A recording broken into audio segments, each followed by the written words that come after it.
Hey lore lovers, my name's Eric with the Lorebrarians YouTube channel, and we've got a special treat for you today.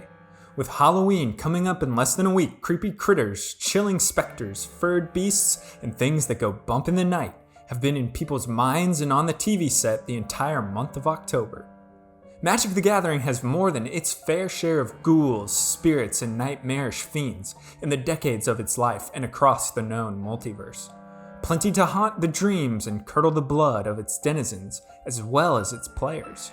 In the spirit of Halloween, we're going to take a look at the creatures and spells that most petrify their victims, and fill them with dread, as we tackle the top 10 spookiest cards of Magic. As a lore channel, I wanted to find cards that perfectly captured the essence of terror by combining their flavor text, their art, and their contribution to the greater lore of their playing. There are thousands upon thousands of cards to choose from, and compiling a list of merely 10 was a daunting task. There are many cards that didn't make my final list, but are no doubt both worthy and capable of scaring the socks off the unsuspecting. And of course, the 10 cards covered today are entirely my own opinions on what makes a card truly terrifying. You may not agree with all my choices and think there are better ones, and that's the fun of it. After you watch the video, let me know any you think would make the list and your reasoning behind your choices in the comments below. Before we sink our teeth into the meat of the list, I wanted to start with a few honorable mentions. Cards that held their own in the race for the spookiest, but couldn't quite cross the finish line. First up is the card Treacherous Urge. This art is the stuff of nightmares. If we zoom in for a closer look, we can see a startling image of a puppet whose strings are being pulled, forcing it to cut itself in half with a saw. For me, the fact that it isn't a real being is almost more terrifying, and it forces me to imagine the feeling of being in its place. The fact that there was no flavor text on this card is what kept it off the list for me. Next up, we have a double-faced card from the set Shadows over Innistrad in Kindly Stranger. Here we see a gentle, seemingly harmless elderly woman who smiles at the passerby. But something isn't quite right with this scene. In the heart of a dark forest on Innistrad, where horrors, spirits, and werewolves lurk, a little old lady makes her fire and looks out with indifference. Clearly something lurks beneath the surface, and when we read her flavor text, she says that a higher being protects her. Any right-minded follower of the church would think that she means the Archangel Avacyn. But when she flips, her true nature comes out. She's possessed by a demon, a frightening sight for sure, and demonic possession is quite unnerving.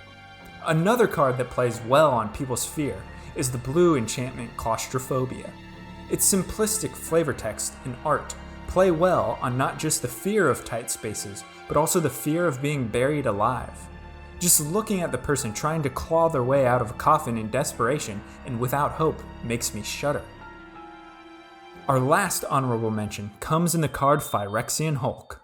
Phyrexia is the multiverse's ultimate spook city, creating hundreds of abominations, horrors, and gruesome metallic amalgamations. Anything of Phyrexia is sure to unnerve, but the greatest part of this card is its flavor text. A children's rhyme gives us a glimpse into the despair and desolation caused by Phyrexia's most successful creations. It reads, "It doesn't think, it doesn't feel, it doesn't laugh or cry. All it does from dusk till dawn is make the soldiers die." Quite chilling, especially for a children's rhyme.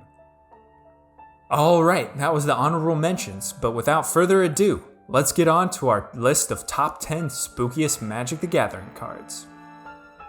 To start off the list, we have the Black Enchantment from Avacyn Restored, Descent into Madness. This card gives us a vivid illustration of how that descent unfolds. We see a pair of characters desperately trying to flee the crumbling staircase and save themselves from an all-consuming pit beneath. But no matter which direction they choose, they are doomed. As we see in the flavor text, the stairs go down in both directions. This simple, chilling phrase tells us that once we begin to question our sanity, once we begin to succumb to dread and hopelessness, there's nothing we can do to prevent our steady decline into the abyss of madness. At number 9, we have a blue card from the Kamigawa block, Wandering Ones. The art is spooky enough to make the list, but where the creepiness really shines is in its flavor text, as an individual recounts their childhood memory of crossing paths with the Wandering Ones. Although they brought the child home, I'm always left questioning why or how. Do they roam the trails and paths at night looking for lost souls? Are they themselves lost? Why are they doomed to wander? The flavor text also tells us of the abysmal and bleak existence that befell the people of Kamigawa during the Great Kami War, when their spirits abandoned them. Coming in at number 8 is another card from Innistrad, the red sorcery Tormenting Voice. The card itself has had many printings and appeared in many different sets, but the iteration in Shadows over Innistrad is most unsettling. For any of you out there who are afraid of old manors with their creaking floorboards, their musty attics, and their dark hallways full of spooky portraits, this card has it all. We see a woman huddled in the corner of a hallway while pictures have seemingly come to life, tormenting her with their words. What really sells it for me is the flavor text, in which a note is discovered at the abandoned estate recounting the woman's tale. The fact that the manor is now abandoned sets the mind to wonder what horribly vile events transpired in its halls. Up next, we have Transgress the Mind, a card from Battle for Zendikar block. The idea of the Eldrazi is itself fear-provoking, entirely alien and incomprehensible entities that consume at a devastating level and whose powers defy all laws of nature and all understanding. This is the feeling of existential dread that poured into the thoughts and minds of all Zendikari when their supposed gods awoke and wrought desolation across the plain.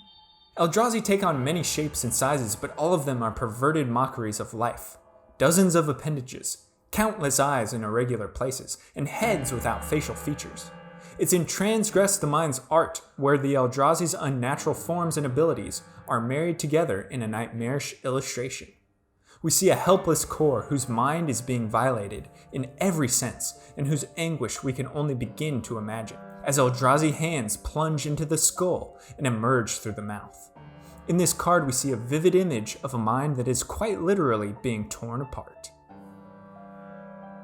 Moving on to number 6, we have the black creature card Severed Legion. I've got to admit, this is a card that is very personal. It gave me countless restless nights at a young age and when I was first introduced to Magic. I'd hate to see it in my pile of cards, yet its art and its flavor text kept my eyes and mind transfixed on it. Here we see a group of severed hands, arms, feet, or legs brandishing weapons and banners, and descending upon an otherwise quietly serene neighborhood at night. Its flavor text is simple yet foreboding, merely stating that no one in a Feto answers a knock at the door after sundown, suggesting that this legion goes on a killing spree at every open door, potentially adding to their numbers. And it's a card that has always made my mind race with questions. Who controls them? Why do they kill? Where did they come from and where do they go after daybreak? Spooky indeed. We're now at the halfway point and seriously taking our creepiness to full throttle. At number 5, we've got a white enchantment from New Phyrexia, Phyrexian Unlife. Phyrexia is one of the most vile, disgusting, terror-inducing forces in all of Magic the Gathering, so it's no surprise that it's made the list. The fact that there is no accompanying flavor text is probably what has kept this card from skyrocketing to higher slots, but I give the absolute highest marks to the illustrator Jason Chen for purely capturing the fear and hopelessness surrounding the process of completion. The process in which one's spirit, mind, soul, and entire entity are broken down, repurposed, and assimilated into the Phyrexian idea of perfection. Our character is covered in and dripping with the noxious glistening oil, perhaps covering up a body that has been peeled clean of skin in preparation for completion. Hands reach up in disbelief towards a simple porcelain metallic mask, the first step having already begun. The mask's flat features cover up the dread that the being is surely feeling underneath, an emotion that is vividly on display in the piercing eyes. The centerpiece of the card, the eyes are screaming for rescue, praying for salvation or even death, anything to be free of the torture of perfection. It's a chilling card with spooky good art. Alright, next comes our number 4 slot, a green creature from Innistrad, Kindercatch. Its name is spooky enough and hints at the atrocities it commits towards the people of Kesset, stealing their young away to devour in its forest lair. The flavor text tells us that parents have resorted to old tales and superstitious remedies, anything they can do to save their dear children from the Kindercatch. It is a tale of desperation as this spirit preys upon the delicious morsels of youth. When we look at the illustration, we can see the creature pulling the strings of a whimsically amusing puppet as a way to attract its prey. Likened to a stranger selling candy, this monster relies on the naivety and innocence of children to bring them close enough to devour. Children are seen as quite terrifying when painted in the theme of horror, which is apparent in many of our own books and movies, and perhaps why the Kinderketch makes it high on the list. If children can be made spooky, then their playthings can be absolutely terrifying, as is the case with our third place card, the artifact creature from Innistrad, Creepy Doll. I mean, with a name like that, it's no surprise that this little toy has broken into the top 3 spookiest Magic cards. Dolls are creepy enough, tacking on a mystical and otherworldly animation, as well as a craving to go on an unsolicited murder spree, and you have a card that is truly worthy of the top 3. The flavor text really ties in an aura of spooky, recounting us the events that have transpired. A coincidence of a doll, kitchen shears, and a magistrate that have all gone missing, allowing our imaginations to fill in the exact details of this chilling story. What's more unsettling is the other doll in the background. Is it another of the creepy dolls, or is it a likeness of the town's magistrate, whose body has been done away with, and whose soul will now be trapped in a porcelain doll for all eternity? We aren't given answers, so all our mind can do is wonder. We're now entering the top 2, the cream of the crop, the spookiest and most terrifying cards in Magic the Gathering, and our runner-up in second place is none other than the black instant from Alara, Ad Nauseam. To truly appreciate all this card has to offer, we need to take a close-up look at its art. Here we have a poor, wretched soul scribbling runes on a sheet of parchment. Not too disturbing of a sight, but then we start to notice. The sheet looks identical to another right next to the creature. And then another, and soon we realize that this room is full to the brim with thousands of parchment sheets, all with the same exact scribblings. Whatever has caught the obsession of this poor being, it has driven it to a state of absolute madness and insanity. Unable to let his mind go of the idea, he has written so much that his hands have broken and deteriorated from the task. His back has split and his torn muscles are now exposed from the millions of repetitive motions without rest. His eyes have been fixed to remain open so that he can maintain absolute focus on his goal. This depraved creature doesn't stop. The flavor text tells us that not even death could prevent him from continuing his maddening work.